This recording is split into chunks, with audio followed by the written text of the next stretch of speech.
Hello everyone, welcome once again to my YouTube channel Learning Pharmacy with Dr. Radhika Bhaskar. Please do subscribe my channel and don't forget to press the bell icon. This is the part 3 of acid base titration in which we'll talk about pH and salt hydrolysis. चलिए बच्चों start करते हैं आज की presentation with the topic pH. pH of acid and base. pH को हम potential of hydrogen भी कहते हैं.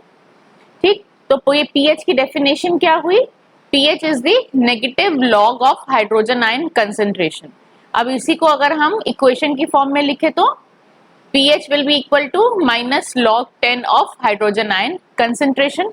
ठीक है, यही हमने इसकी डेफिनेशन में कहा है, negative log of hydrogen ion concentration. अब हम बात करते हैं एसिडिक सॉल्यूशंस की.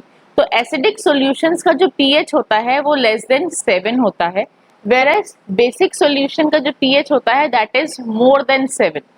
ऐसा क्यों? अब ये तो हम 9-10 से पढ़ते आ रहे हैं कि जो एसिडिक सॉल्यूशंस होंगे उनका pH लेस देन 7 होगा और जो बेसिक होंगे उनका मोर देन 7 होगा. पर कभी हमने सोचा है ऐसा क्यों है, ये इस तरीके से डिफाइन क्यों किया गया है? तो चलिए सबसे पहले हम ये चीज को प्रूव करते हैं.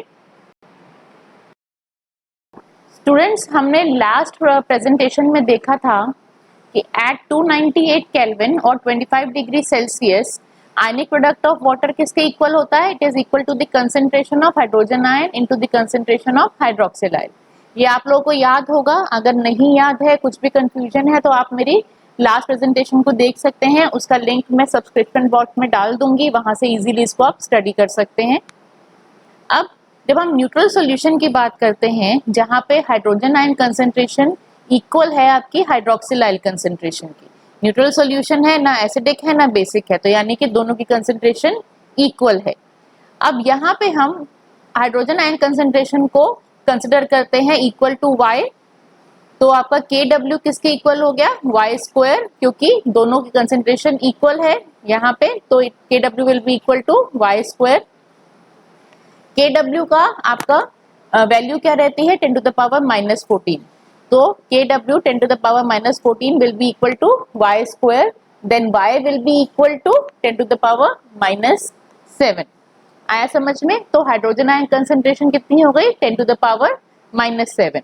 अब इसका अगर हम pH निकालेंगे by using the formula pH is equal to minus log 10 into hydrogen ion concentration, then log minus log 10 will be into 10 to the power minus 7. Hydrogen ion concentration कितनी निकाली है हमने यहाँ से? y की 10 to the power minus 7. अब इसका आगे कैलकुलेट करिए. अब इसको अगर हम सिंपल फॉर्म में लिखेंगे it will be equal to 7 log 10 into 10. तो अब ये 10 का log 10 कितना होता है? 1. तो 7 into 1 will be equal to 7. तो pH कितना हुआ? 7. जब हम एसिडिक सॉल्यूशन की बात करते हैं तो उस केस में आपके हाइड्रोजन आयन कंसंट्रेशन जो होती है वो हाइड्रोक्सिल आयन कंसंट्रेशन से ज्यादा रहती है, क्योंकि एसिडिक सॉल्यूशन है, एसिड में हाइड्रोजन आयन कंसंट्रेशन ज्यादा रहेगी. तो इसका मतलब क्या हुआ? Hydrogen ion concentration will be more than 10 to the power minus 7. कितनी होगी इसका मतलब? 10 to the power minus 6, minus 5, minus 4, minus 3, minus 2, minus 1. ठीक है, 10 to the power minus 7 से ज्यादा रहेगी. जब हम इसे नीचे की तरफ मतलब इधर 6, 5, 4, 3 आएंगे माइनस के साथ, तो वो ज्यादा कंसंट्रेशन में होगा 10 to the power minus 7 से. तो pH किसके इक्वल हुआ इसका? जैसे हमने यहाँ पे कैलकुलेट किया है minus log 10 into 10 to the power minus 7, वैसे ही आप यहाँ पे रखेंगे 10 to the power minus 6, minus 5, minus 4, minus 3, जो भी वैल्यू रहेगी. तो pH कितना हुआ? 6, 5, 4, 3 एक्सेट्रा. यानी कि एसिडिक सॉल्यूशन का pH will be less than 7. Clear है? यहाँ पे प्रूफ हो गया कि जो एसिडिक सॉल्यूशन होते हैं उनका pH जो होता है वो लेस देन 7 होता है. जब हम बात करते हैं बेसिक सॉल्यूशन की तो उस केस में आपके हाइड्रोजन आयन की जो कंसंट्रेशन होती है वो कम होती है हाइड्रोक्सिल आयंस की, क्योंकि बेसिक सॉल्यूशन है तो OH आयन कंसंट्रेशन ज्यादा रहेगी. That means hydrogen ion concentration will be less than 10 to the power minus 7. अब कम है तो कितनी होगी? 10 to the power minus 8, minus 9, minus 10, minus 11. कहाँ तक रह सकता है? Till 10 to the power minus 14 तक, क्योंकि आपका आयनिक प्रोडक्ट ऑफ वाटर कितना रहता है? 10 to the power minus 14. अब इन वैल्यूज से अगर हम इसका pH फाइंड आउट करेंगे that will be equal to 8, 9, 10, 11 etcetera. तो इससे हमें क्या प्रूफ हुआ, pH of basic solution is more than 7। ठीक है, अब यहाँ पे जब हमने बात करी है pH ऑफ एसिडिक सॉल्यूशन और बेसिक सॉल्यूशन, तो हम यहाँ पे इंपॉर्टेंट पॉइंट क्या है, बात कर रहे हैं इसको कैसे फाइंड आउट कर रहे हैं, using ionic product of water at 298 kelvin और 25 डिग्री सेल्सियस। तो हम इस पर्टिकुलर टेम्परेचर पे ही ये pH वैल्यूज फाइंड आउट कर रहे हैं हमारे एसिडिक एंड बेसिक सॉल्यूशन की। मतलब अगर हमारा टेम्परेचर चेंज होगा तो हमारे pH की भी वैल्यूज चेंज होगी। तो ये बहुत इंपॉर्टेंट पॉइंट है that pH changes with the temperature. ये पॉइंट आपको इंपॉर्टेंटली याद रखना है। ठीक है, तो चलिए इन चीजों को हम एक एग्जांपल से समझते हैं। We have to find out the pH of 10 to the power -3 molar nitric acid. अब नाइट्रिक एसिड कैसा एसिड है, it is a strong acid. Strong acid होने की वजह से it will get completely ionise into hydrogen ions and nitrate ions.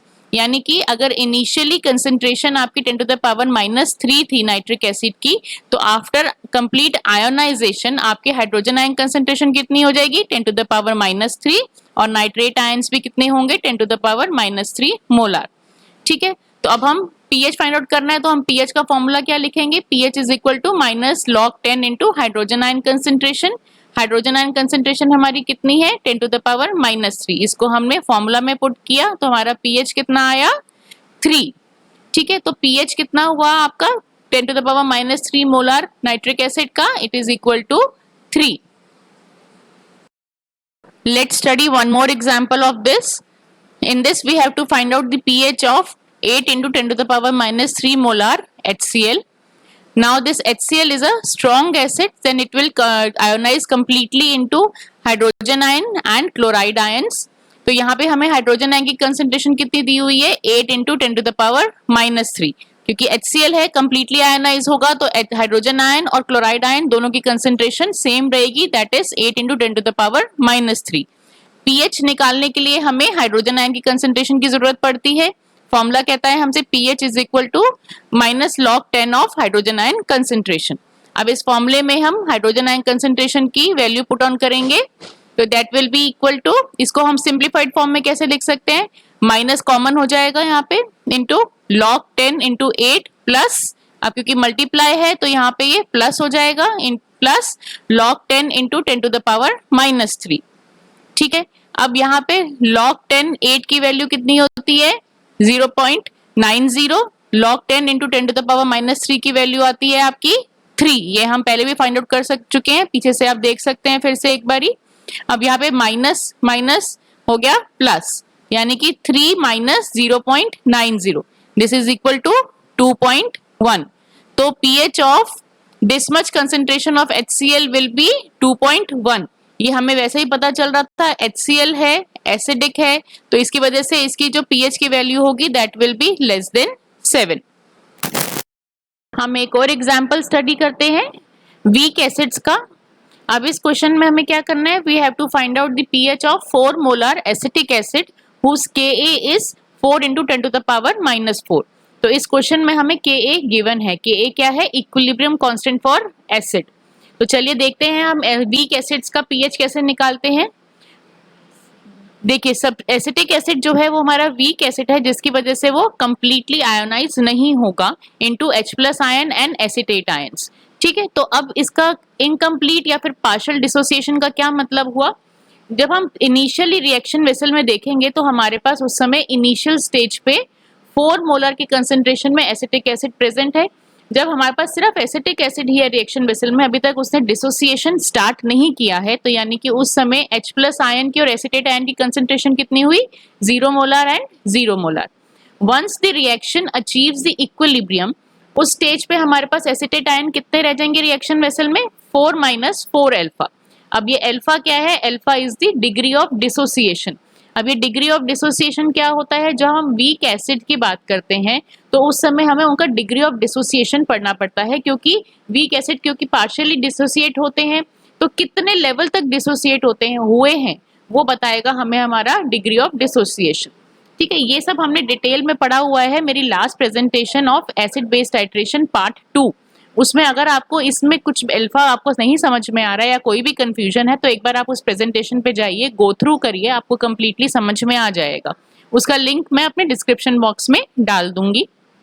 तो देखिए, जब इनिशियल स्टेज पे 4 मोलर आपका एसिटिक एसिड गया था तो इक्विलिब्रियम में कितना गया है, 4 अल्फा, मतलब 1 मोलर में से 1 अल्फा गया तो 4 मोलर में से कितना गया, 4 अल्फा। तो यानी कि रिएक्शन वेसल में इक्विलिब्रियम पे कितना एसिटिक एसिड रह गया, 4 माइनस 4 अल्फा।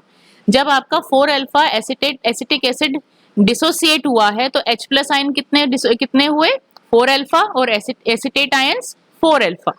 ठीक है, अगर हम इस इक्वेशन का इक्विलिब्रियम कांस्टेंट लिखेंगे तो कैसे लिखेंगे, equilibrium constant for acid will be equal to the concentration of product divided by concentration of reactant.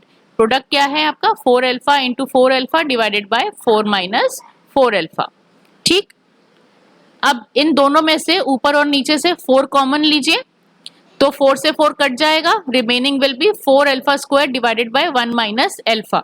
अब ये जो अल्फा है ये आपको वीक एसिड्स के केस में हम यूज करते हैं तो इसकी जो वैल्यू होती है वो बहुत ही कम होती है। अगर हम बात करें 1 में से तो 1 में से ये 0.05 के फ्रैक्शन में ही केवल होता है, क्योंकि वीक एसिड बहुत कम डिसोसिएट कर रहा है। तो कितना डिसोसिएट करेगा, 0.05। तो ये बहुत ही माइन्यूट सी क्वांटिटी है। इतने छोटे से अमाउंट को अगर आप 1 में से माइनस करेंगे तो 1 को कुछ ज्यादा फर्क नहीं पड़ेगा। तो हम 1 माइनस अल्फा को अप्रोक्सीमेट 1 मान के चलते हैं। तो हमारा Ka की वैल्यू क्या हो गई, 4 अल्फा स्क्वायर। तो अल्फा क्या हुआ, अंडर रूट Ka/4। Ka की वैल्यू हमें गिवन है 4 into 10 to the power -4 divided by 4। कितना बचा, alpha will be equal to under root 10 under root 10 to the power -4। तो अल्फा कितना हुआ, 10 टू द पावर -2। ठीक है, अब यहाँ पे हमारे पास अल्फा की वैल्यू आ गई है। अब हमें इससे H प्लस आयन की कंसेंट्रेशन निकालनी है। वो हम कैसे निकालेंगे, H प्लस आयन की कंसेंट्रेशन हमारे पास कितनी थी इक्विलिब्रियम पे, 4 अल्फा। तो अल्फा की वैल्यू 10 टू द पावर -2 है। तो 4 अल्फा कितना हुआ, 4 इंटू 10 टू द पावर -2। तो यहाँ से हमें हमारे हाइड्रोजन आयन की कंसेंट्रेशन मिल गई है। अब इससे हम हमारा pH फाइंड आउट कर लेंगे। pH का फॉर्मूला हमें पता है, pH is equal to -log10 into concentration of hydrogen ions. Value put करिए हाइड्रोजन आयन की, इक्वेशन को सिंप्लीफाई करेंगे and the pH will be 1.4। So the pH of acetic 4 molar acetic acid will be 1.4। Now will see how to find out the pH in case of strong base. एक question देखते हैं। In this we have to find out the pH of 0.1 molar KOH। KOH आपका जो है वो strong base है। 0.1 molar किसके equal हुआ, 10 टू द पावर -1 मोलर। इसको हम ऐसे भी लिख सकते हैं। अब इस केस में क्योंकि ये बेस है तो हम pH अभी इसका फाइंड आउट नहीं करेंगे, पहले इसको हम POH निकालेंगे। ठीक है, potential of hydroxyl ions, that will be equal to -log10 of OH minus OH ions concentration। तो यहाँ पे आप वैल्यू पुट करिए। OH आयन कंसेंट्रेशन कितनी है आपकी, क्योंकि KOH है तो यहाँ पे OH आयन कंसेंट्रेशन होगी, तो that will be 10 to the power -1। इससे आपकी POH की वैल्यू क्या आ गई, 1। ठीक, अब हमें ये पता है कि pH plus POH should always be equal to 14। ठीक है, ये हमने कहाँ देखा था, हमारे आयनिक प्रोडक्ट ऑफ वाटर के हिसाब से pH plus POH will always be equal to 14। अब हमें pH की वैल्यू फाइंड आउट करनी है। POH हमें पता है 1 है, टोटल होना चाहिए 14। तो हमारा pH कितना हो गया, 13। तो आपके जो स्ट्रॉन्ग बेस है KOH, 0.1 मोलर KOH का pH कितना हुआ, 13। ओके, अब यहां तक हमने स्टडी कर लिया है कि हम स्ट्रॉन्ग एसिड, स्ट्रॉन्ग बेस और वीक एसिड का pH कैसे निकालते हैं। जिस तरीके से हमने वीक एसिड का pH निकाला है उसी तरीके से हम वीक बेस का भी निकालेंगे, सेम डिग्री ऑफ डिसोसिएशन का यूज करते हुए। एक बार आप खुद से करके देखिएगा कैलकुलेट। अगर कुछ इश्यू होता है, कोई प्रॉब्लम आती है तो मुझे कमेंट बॉक्स में लिख के बताइएगा, then will see it later. ठीक है, अब आगे हम चलते हैं और हम देखते हैं pH ऑफ मिक्सचर्स में। pH ऑफ मिक्सचर में सबसे पहले हम बात करते हैं मिक्सचर ऑफ स्ट्रॉन्ग एसिड्स की। इसमें हम एग्जांपल लेते हैं HCl का और नाइट्रिक एसिड का। यहाँ पे HCl जो है हमारी रिएक्शन वेसल में वो है 10 टू द पावर -2 मोलर की कंसेंट्रेशन में, जो कि 1 लीटर की क्वांटिटी में है, और नाइट्रिक एसिड है 10 to the power -2 molar concentration में and the quantity is 3 litre की। ठीक है, देखते हैं आगे इस रिएक्शन, इस दोनों के मिक्सचर का हम pH कैसे फाइंड आउट करेंगे। सबसे पहले हम बात करते हैं HCl की। HCl की अगर हम मोलैरिटी की बात करेंगे तो molarity will be equal to number of moles upon total volume. Molarity हमें गिवन है 10 to the power -2, number of moles हमें फाइंड आउट करने हैं, डिवाइडेड बाय वॉल्यूम। वॉल्यूम हमारे पास कितना है 1 लीटर, तो नंबर ऑफ मोल्स कितने हो गए HCl के 10 टू द पावर -2। ठीक है, अब HCl क्योंकि स्ट्रॉन्ग एसिड है तो कंप्लीटली आयोनाइज करेगा, तो आपके H+ आयन की भी मोल्स कितने हो गए 10 टू द पावर -2। सिमिलरली हम देखेंगे नाइट्रिक एसिड के लिए, molarity will be equal to number of moles पर वॉल्यूम। मोलैरिटी गिवन है 10 to the power -2, number of moles हमें निकालने हैं, टोटल वॉल्यूम है 2, तो नंबर ऑफ मोल्स कितने हो गए नाइट्रिक एसिड के 2 into 10 to the power -2 moles.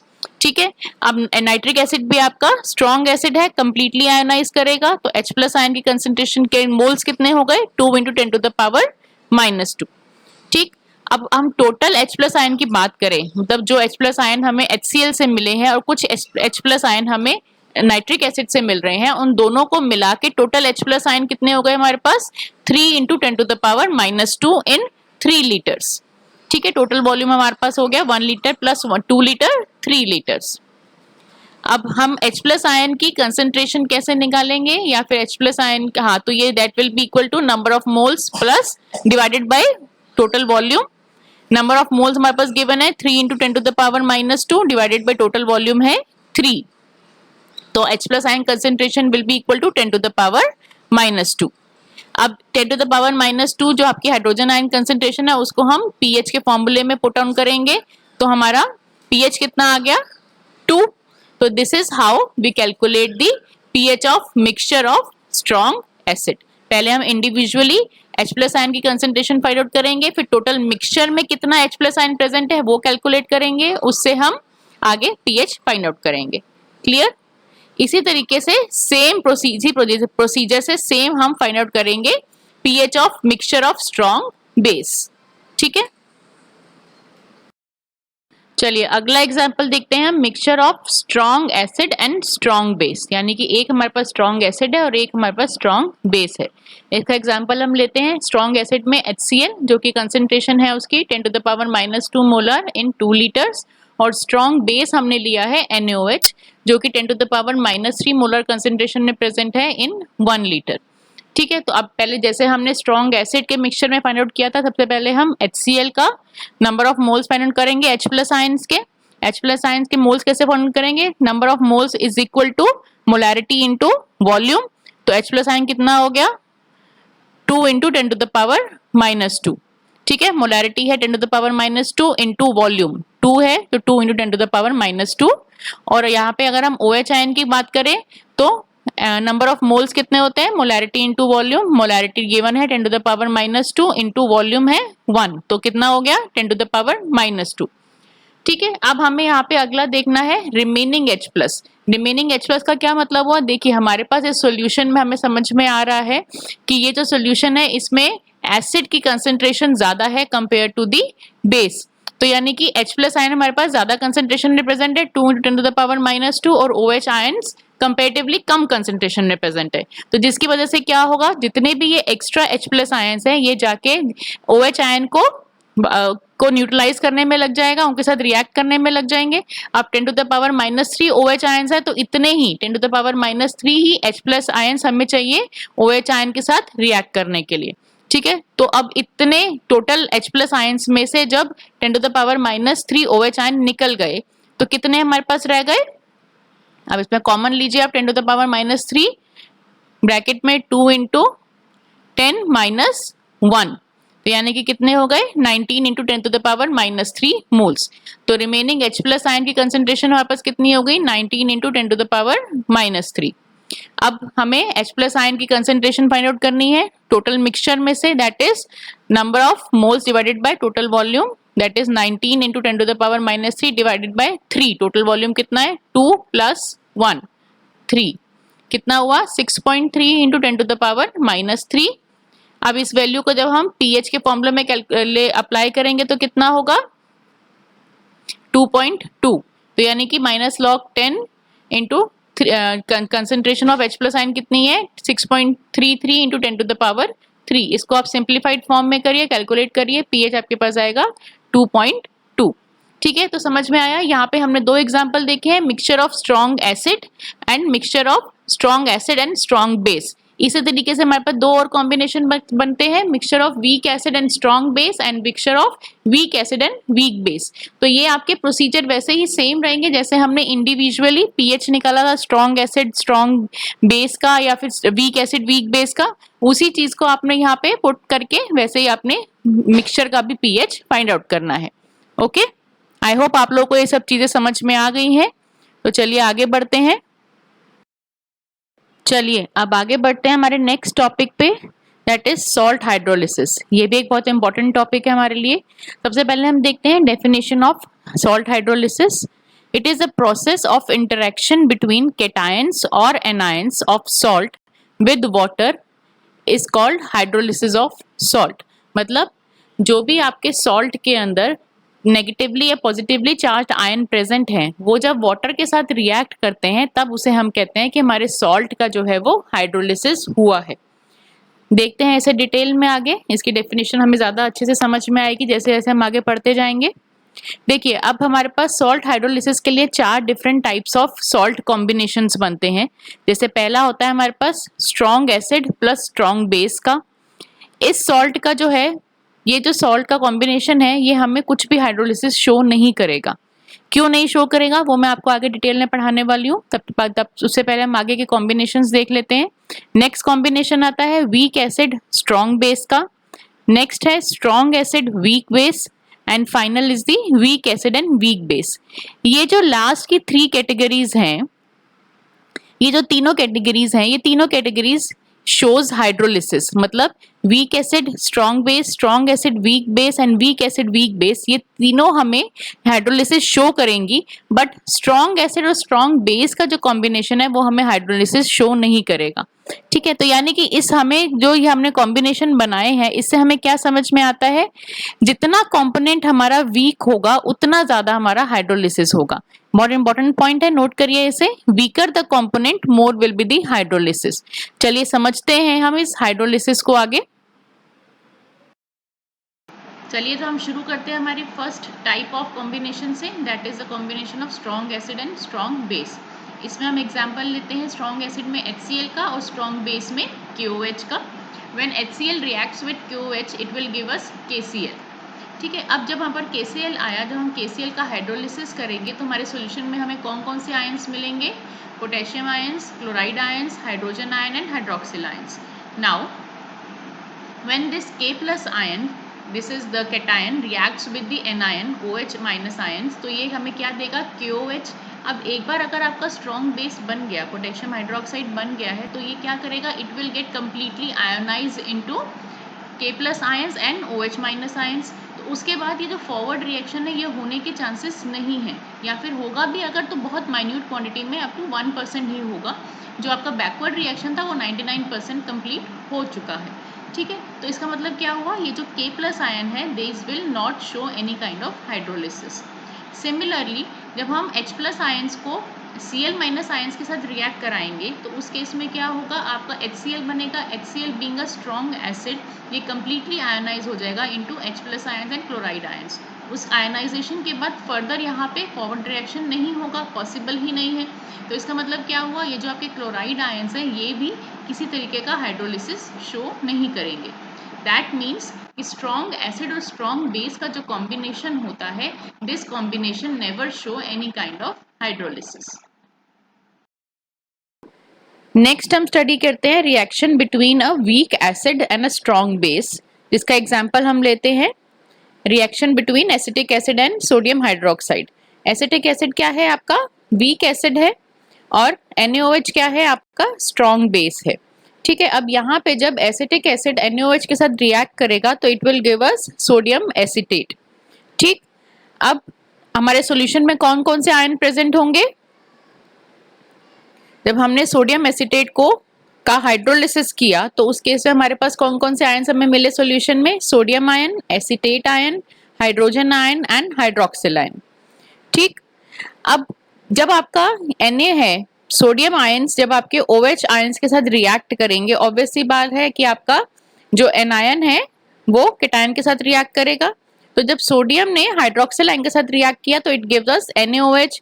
अब NaOH being a strong base, उसकी वजह से क्या होगा, ये टोटली आयनाइज हो जाएगा इनटू Na+ एंड OH- के अंदर।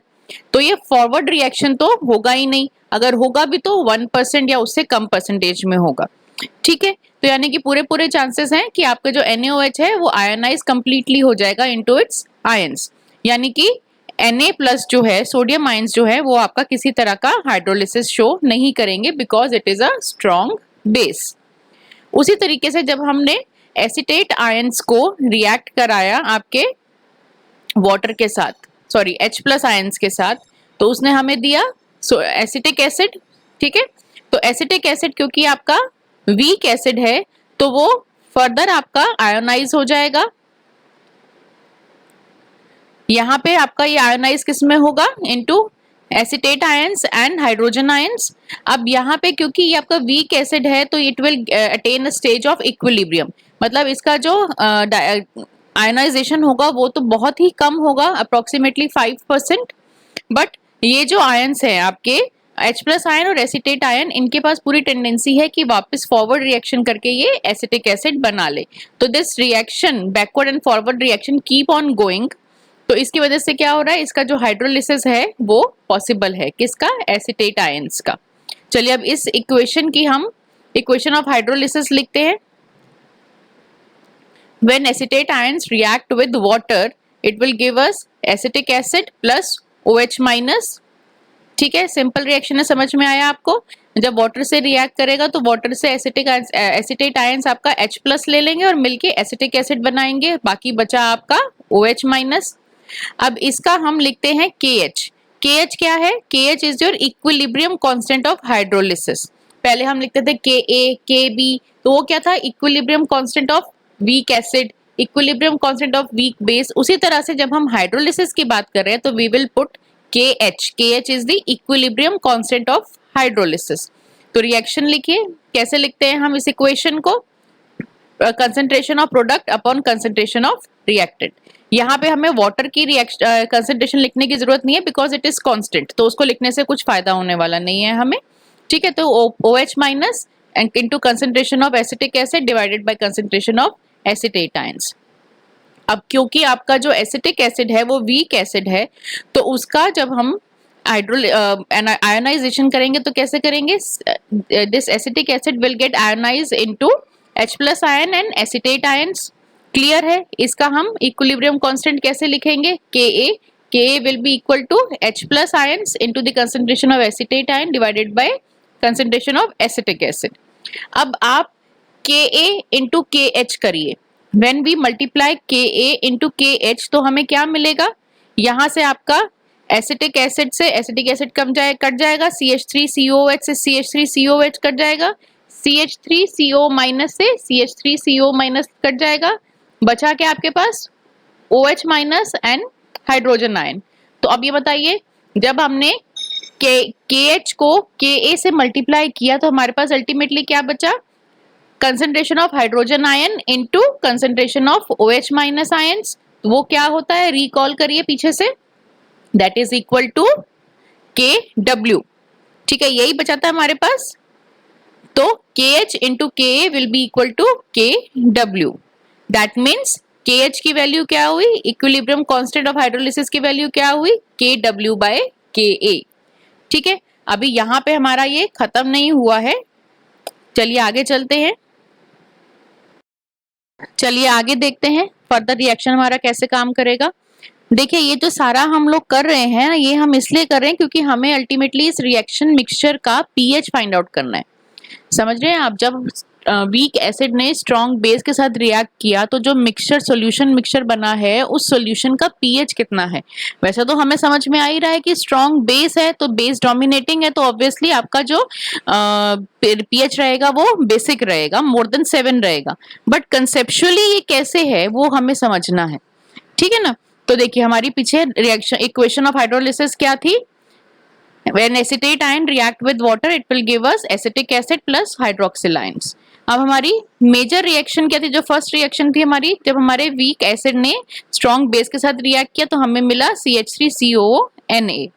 ठीक है, अब यहाँ पे इस इक्वेशन में अगर हम देखें कि हमारे एसिटेट आयन की कंसंट्रेशन कितनी है तो हमें कैसे पता चलेगा। अब जब आपका ये CH3CONA है, क्योंकि ये स्ट्रॉन्ग इलेक्ट्रोलाइट है, क्योंकि इसमें सोडियम आयंस है, सोडियम आयन आपके सोडियम स्ट्रॉन्ग बेस से आए हैं तो आपका इलेक्ट्रोलाइट स्ट्रॉन्ग हो गया। तो ये जब स्ट्रॉन्ग बेस आपका डिसोसिएट होगा तो ये इक्वली डिसोसिएट होगा, यानी कि अगर मान लीजिए इसकी कंसंट्रेशन C है तो CH3CO माइनस की कंसंट्रेशन कितनी हुई C, क्योंकि स्ट्रॉन्ग इलेक्ट्रोलाइट होने की वजह से कितने केस में डिसोसिएट होगा CH3CO minus plus Na plus, तो दोनों की कंसंट्रेशन सेम रहेगी। आयोनाइज ये पार्शियली नहीं होगा, कंप्लीटली आयोनाइज होगा। ठीक है, तो अब जब CH3CO माइनस की कंसंट्रेशन हो गई C, ये हम शुरुआत की बात कर रहे हैं, initially in the reaction mixture. अब जब इनिशियल की बात कर रहे हैं तो अगर इसकी कंसंट्रेशन C है तो एसिटिक एसिड और OH माइनस की कंसंट्रेशन कितनी हुई 0 0। जब ये रिएक्शन इक्विलिब्रियम में आ गया, इक्विलिब्रियम में आने के बाद इसमें से हमारी इसकी कंसंट्रेशन कितनी रह गई C माइनस CH। अब ये CH क्या है भाई, CH है हमारा डिग्री ऑफ हाइड्रोलिसिस। पहले अभी तक हम पढ़ते आए हैं अल्फा, अल्फा क्या था, डिग्री ऑफ डिसोसिएशन। यहाँ पे डिसोसिएशन की जगह हमारा हाइड्रोलिसिस हो रहा है तो हमने अल्फा को रिप्लेस कर दिया है H से। ठीक है, तो यानी कि अगर C हमारी कंसंट्रेशन है उसमें से अगर CH अगर H अमाउंट ऑफ मोल्स निकल जाते हैं, H अमाउंट ऑफ मोल्स डिहाइड्रोलाइज हो जाते हैं तो रिमेनिंग कंसंट्रेशन एसिटेट आयन से कितनी बचती है C माइनस CH। तो एसिटिक एसिड की कंसंट्रेशन कितनी हुई CH, हाइड्रोक्सिल आयन CH। चलिए इसका हम इक्विलिब्रियम कांस्टेंट ऑफ हाइड्रोलिसिस लिखते हैं, KH will be equal to concentration of product divided by concentration of reactant, concentration of CH into concentration of CH divided by concentration of C minus CH।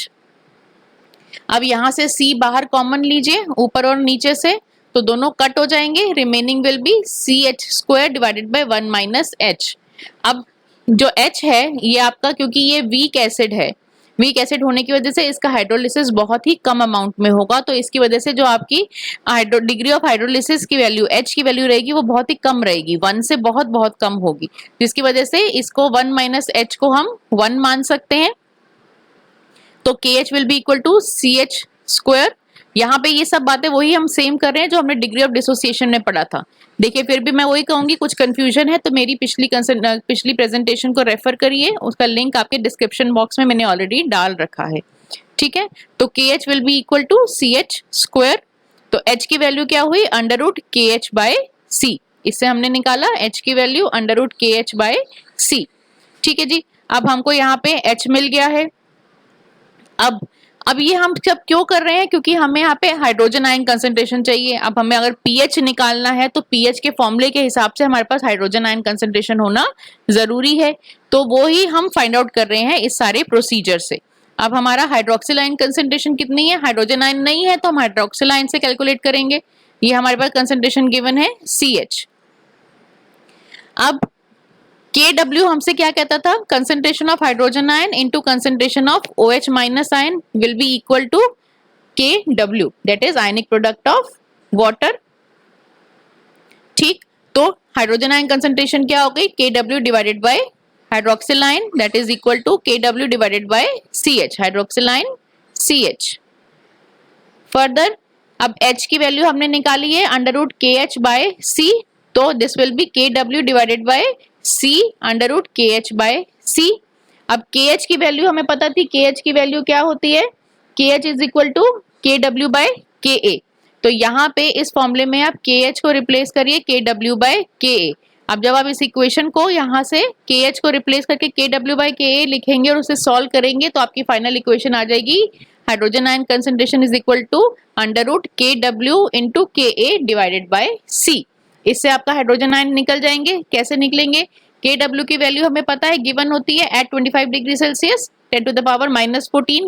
KA हमें question में given होता है और C हमें हमें given होता है ये। तो इन सब चीजों से हमें हाइड्रोजन आयन कंसंट्रेशन निकल जाएगी। अब हमारे पास जब हाइड्रोजन आयन कंसंट्रेशन आ गई है तो हमें पीएच का फॉर्मूला पता है, -log10 into hydrogen ion concentration. उसमें आप वैल्यू डालिए इसको कैलकुलेट करके and you will finally get the pH of the solution. आया समझ में? फिर से एक बार मैं यहाँ पे रिपीट करती हूँ। यहाँ पे हमारा क्योंकि ये स्ट्रॉन्ग इलेक्ट्रोलाइट था, इसकी कंसंट्रेशन थी सी होने की वजह से आपका एसिटिक आयन भी एसिटेट आयन इनिशियल में था सी, और एसिटिक एसिड और हाइड्रोक्सिल आयन 0 कंसंट्रेशन में थे। अब जब इक्विलिब्रियम आया तो उसमें से H नंबर ऑफ जो मोल्स थे वो हाइड्रोलाइज कर गए थे एसिटेट आयंस के, तो रिमेनिंग कितना बचा C-CH।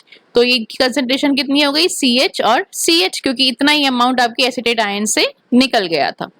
ठीक, अब इसकी हम लिखेंगे इक्विलिब्रियम कांस्टेंट लिखेंगे KH। उसको जब हमने कैलकुलेट किया आगे तो हमारे पास H कितना आया, KH से हमने H फाइंड आउट किया, H is equal to √KH/C। अब हमारे पास हाइड्रोक्सिल आयंस है, हाइड्रोजन आयन नहीं है। हाइड्रोक्सिल आयन की हेल्प से हम हाइड्रोजन आयंस निकालेंगे। हाइड्रोक्सिल आयन की कंसंट्रेशन हमें गिवन है CH, तो उसी को हमने फॉर्मूले में पुट किया, इससे हमें मिली हमारी hydrogen ion concentration that is √KW into KA divide by C। KW 10 to the power -14, KA और C की वैल्यू आपको क्वेश्चंस में दी होगी, गिवन होगी, उससे आप हाइड्रोजन आयन कंसंट्रेशन निकाल के पीएच के फॉर्मूले में लगाएंगे and you will get the pH of the reaction mixture. Next component हम स्टडी करते हैं, next combination that is a combination of strong acid and weak base.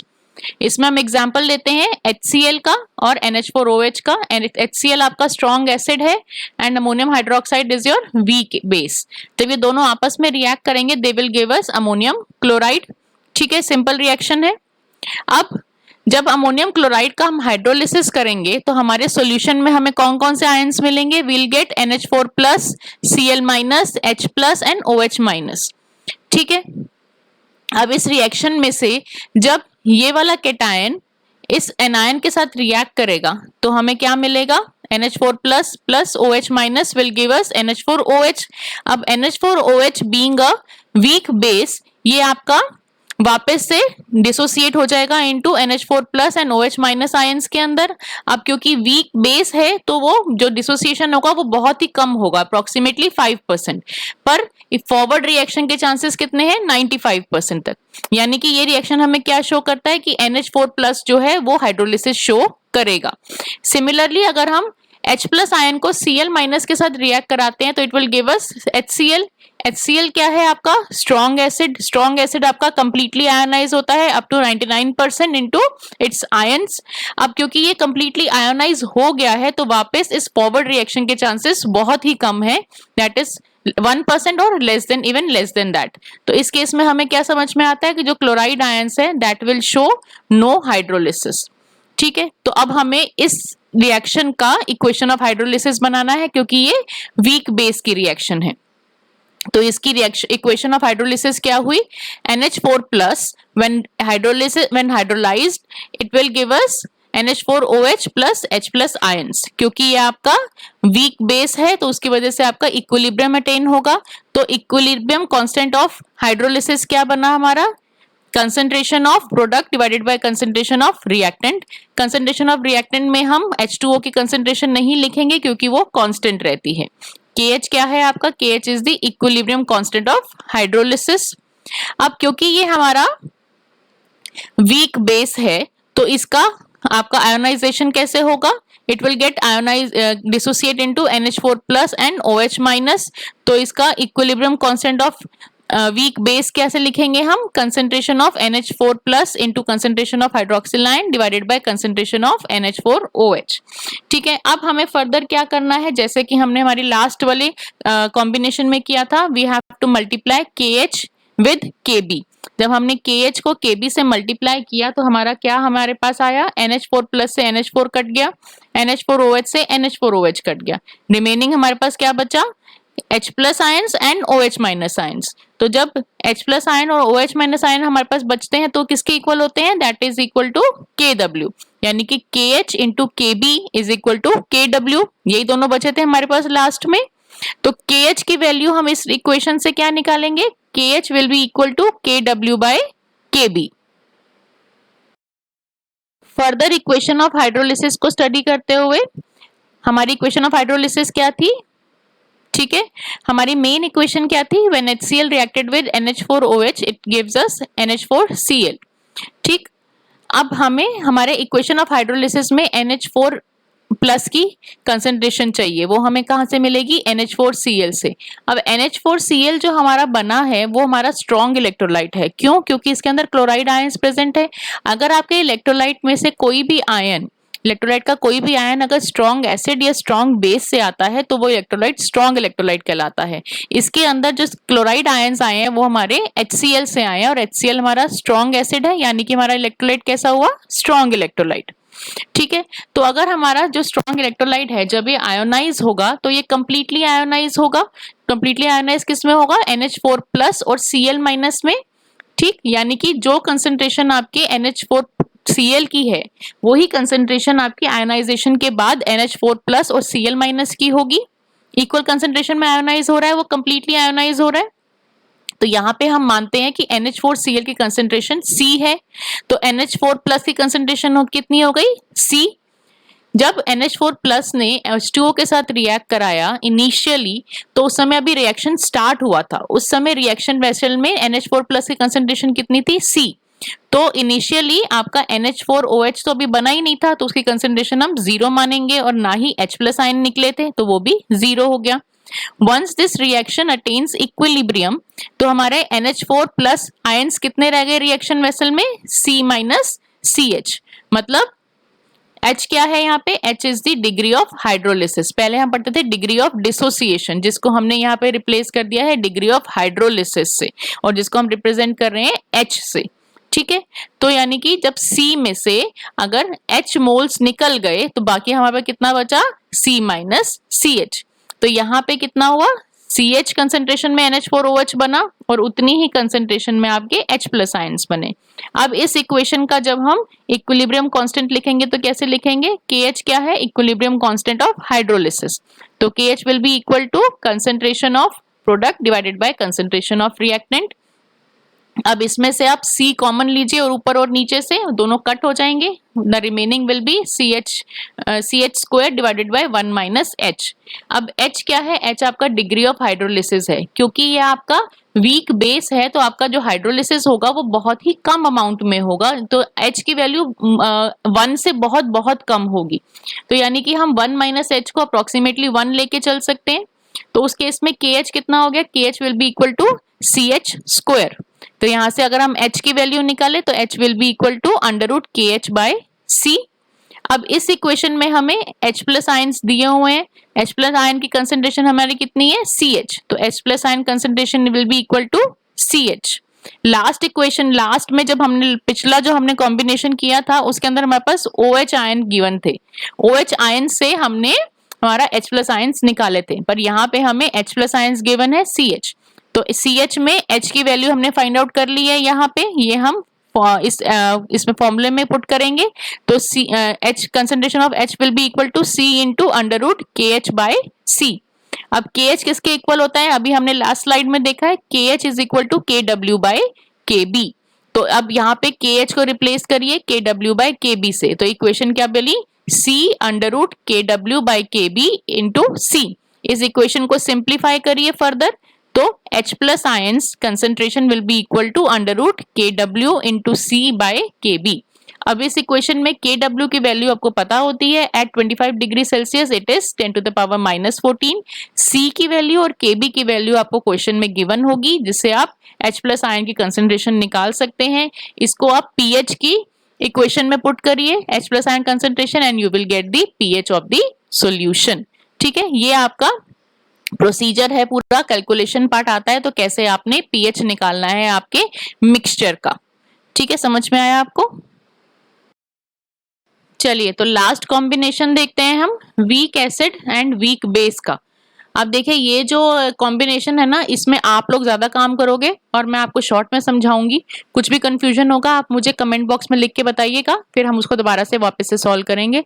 पर फिर भी मैंने आपको पीछे तीनों कॉम्बिनेशन में बहुत डिटेल में सब बताया है, आप इसको पक्का कर पाएंगे. देखिए इसमें हम एग्जांपल ले रहे हैं वीक एसिड का HCN और वीक बेस का NH4OH।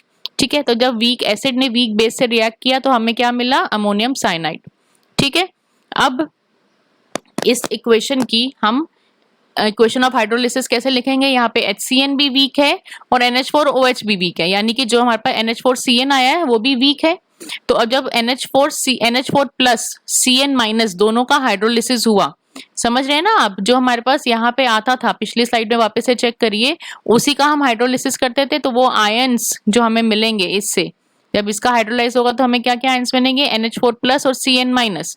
जब इन दोनों का हाइड्रोलाइसिस होगा तो हमें क्या मिलेगा, NH4OH प्लस HCN। ठीक है, अब हम मान के चलते हैं कि NH4 प्लस जो है वो C की कंसेंट्रेशन में प्रेजेंट है, सिमिलरली CN माइनस भी C कंसेंट्रेशन में। देखिए क्योंकि ये दोनों वीक है तो जनरली ये C पूरा पूरा तो डिसोसिएट नहीं होगा, क्योंकि ये अपने आप में वीक इलेक्ट्रोलाइट है, तो कंप्लीटली डिसोसिएट तो नहीं होगा। पर चलिए बुक्स ने हमको इजी समझाने के लिए ऐसा लिख दिया है, तो हम भी इसको यही कंसिडर करके चलते हैं, थोड़ी सी कैलकुलेशन हमारी ईजी हो जाएगी। ठीक है, तो NH4 प्लस भी C कंसेंट्रेशन में प्रेजेंट है इनिशियली, CN माइनस भी इनिशियली C कंसेंट्रेशन में प्रेजेंट है। उसके बाद जब इक्विलिब्रियम आएगा, ऑब्वियसली वीक है तो इक्विलिब्रियम अटेन करेंगे। इक्विलिब्रियम में कंसेंट्रेशन NH4 प्लस के आयन की कितनी रह गई, C minus CH, CN ion कितने रह गए, C माइनस CH, NH4OH कितना बना हमारे पास, CH और HCN CH। ठीक है, इसका हम लिखते हैं equation of equilibrium constant of hydrolysis KH, concentration of product divided bye concentration of reactant. यहाँ पे रिएक्टेंट में दो दो आएंगे यहाँ, क्योंकि ये भी रिएक्टेंट है और ये भी रिएक्टेंट है यहाँ पे, तो CH into CH divided by C minus CH into C minus CH। अब इसमें से आप कॉमन निकालिए, C को ऊपर नीचे से C स्क्वायर को कॉमन करिए आप, तो क्या होगा, C square H square divided by C square 1 minus H square. C square से C स्क्वायर कट जाएगा, क्या बचेगा आपको, H square divided by 1 minus H square. अब H की वैल्यू बहुत कम होती है 1 के कंपैरिजन में, क्योंकि जो डिग्री ऑफ हाइड्रोलिसिस है वीक एसिड या वीक बेस होने की वजह से बहुत कम होगा, तो H की माइनस हम नियरली 0 मान के चलते हैं, तो 1 माइनस 0 विल बी 1, तो ये वैल्यू नीचे की क्या हो गई, 1। तो जब C स्क्वायर से C स्क्वायर कट गया, ये आपका 1 हो गया, बचा क्या, KH is equal to H square. तो H की वैल्यू क्या हुई, H is equal to √KH। आया बात यहाँ पे समझ में। इक्वेशन ऑफ हाइड्रोलिसिस हम अभी तक ऐसे ही करते आए हैं। अब हम यहाँ पे निकालते हैं KH की वैल्यू। KH हम कैसे इक्वेशन लिखेंगे, इक्वेशन ऑफ हाइड्रोलिसिस का हम KH लिखते थे, ये सबसे पहले हम ये करते थे, तो पहले इसको देख लेते हैं। हमने NH4OH, ये आपके प्रोडक्ट्स हैं, concentration of product divided bye concentration of reactant, यहाँ पे दो आएंगे क्योंकि यहाँ पे रिएक्टेंट्स हमारे दो हैं। ठीक है, अब फर्दर हमने क्या करना है, अब यहाँ पे हमारे पास HCN भी है और NH4OH भी है, दोनों ही वीक है, एक वीक एसिड है और एक वीक बेस है, तो दोनों का ही Ka, वीक एसिड का Ka निकलेगा और वीक बेस का Kb निकलेगा। इक्वेशन आपको लिखनी आती है, पीछे की स्लाइड से देख के सिमिलरली आप दोनों की वीक एसिड और वीक बेस की equilibrium constant of weak acid, equilibrium constant of weak base find out करेंगे। उसके बाद हम नेक्स्ट स्टेप क्या करते थे, हम Ka और Kb को मल्टीप्लाई करते थे KH के साथ। यहाँ पे हमने, क्योंकि हमारा दोनों ही वीक है, तो हमने एक साथ तीनों को मल्टीप्लाई करना है, मतलब KH into Ka into Kb। Ultimately बचेगा क्या हमारे पास, Kw, मतलब OH आयन की concentration and H plus ion की कंसेंट्रेशन। तो इक्वेशन फाइनली क्या मिली, KH into Ka into Kb will be equal to Kw। तो KH की वैल्यू क्या हुई, KH will be equal to Kw divided by Ka into Kb। यहाँ से हमें KH की वैल्यू मिल गई। समझ में आया, ये ज्यादा पोर्शन आप लोगों ने सॉल्व करना है, कोशिश करिए, बहुत इजी है। ओके, चलिए अब वापस हम यहाँ पे आते हैं। अब हमें यहाँ पे H प्लस आयन की कंसेंट्रेशन फाइंड आउट करनी है, क्योंकि हमें इस रिएक्शन मिक्सचर का pH फाइंड आउट करना है। अब हम H प्लस आयन की कंसेंट्रेशन कहाँ से निकालेंगे, चलिए उसके लिए हम HCN लेते हैं, क्योंकि हमें यहाँ पे HCN से डायरेक्टली H प्लस आयन्स मिल जाएंगे, तो हम यहाँ पे वीक बेस को ना लेते हुए वीक एसिड को पकड़ते हैं। HCN किस में डिसोसिएट होगा, H plus plus CN minus. ठीक है, तो इसका आपका इक्विलिब्रियम कांस्टेंट क्या रहेगा, equilibrium constant of weak acid HCN will be concentration of product divided bye concentration of reactant. H plus ion की क्या हो गई, यहाँ से आप H प्लस आयन को इधर लेके आइए, तो इक्वेशन क्या बनेगी, Ka into HCN divided by CN minus. अब जो आपका ये है HCN है, उसके हमारे पास कंसंट्रेशन कितनी गिवन है, CH, ठीक है, और Cn माइनस आयन की कंसंट्रेशन कितनी गिवन है, Cn minus C minus CH। तो ये कंसंट्रेशन आप यहाँ रख देंगे Ka into CH divided by C minus CH। तो क्या होगा, आपका बचेगा क्या, यहां से C आप बाहर कॉमन निकालिए और नीचे से भी C कॉमन निकालिए, दोनों कट हो जाएंगे, remaining will be Ka upon H। 1 minus H बचेगा, पर वही है H आपका डिग्री ऑफ हाइड्रोलिसिस बहुत कम होगा तो उसको हम इक्वल टू 1 मानेंगे। तो नीचे आपका H प्लस आयन किसके इक्वल हुए, Ka इंटू H। अब H की वैल्यू हमने यहाँ से निकाली हुई है, इस इक्वेशन में H की वैल्यू पुट ऑन करिए, Ka into under root KH, ठीक है। अब KH की वैल्यू हमने यहाँ पे फाइंड आउट करी है, ठीक है। तो इसको इस इक्वेशन में डालिए, H plus ion concentration will be equal to Ka under root KW by Ka into KB।